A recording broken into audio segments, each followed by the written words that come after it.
Hi, Representative Scott. Hi, I'm Tony Hasty. How are you today? Good, thank you.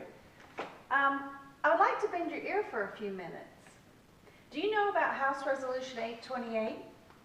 This is a resolution that did not pass in the 2015 legislative session. I'm hoping that we have better results when it goes to session in 2016. So what's this resolution about, Ms. Hasty? Well, H.R.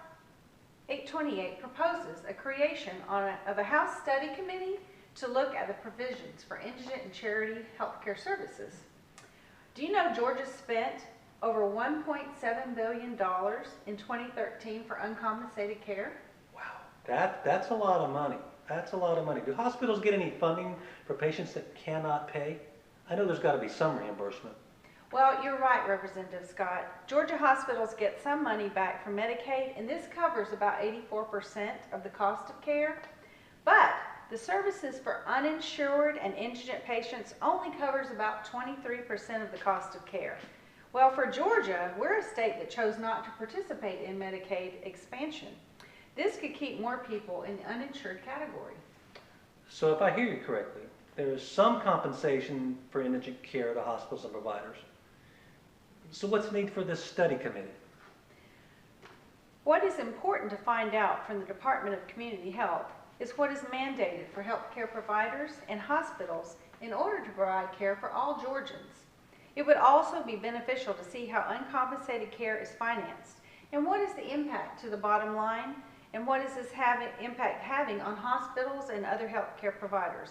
It is important to look at what impact all this has actually on the communities. So my communities are being impacted. Yes. In the past, community services were supported by hospitals, but with provisions for reform in the Patient Protection and Affordable Care Act, there are goals to control costs that include reduced spending for Medicare by nearly $600 billion by 2019. Managed care contracts also will pay hospitals less money. Many hospitals don't have additional funds to continue to support the post-acute services like the community clinics, OB clinics, drug treatment centers, things like that. So I can see where a study would be beneficial since there's less money being paid to hospitals due to cost reductions. So what can I do? I'm so glad that you see a need for this resolution to pass. You can be a voice and support this bill in the next legislative session. I hope you will talk to your colleagues about H.R. 828 and spread the word on how important it is, not just for hospitals, but for the communities they serve.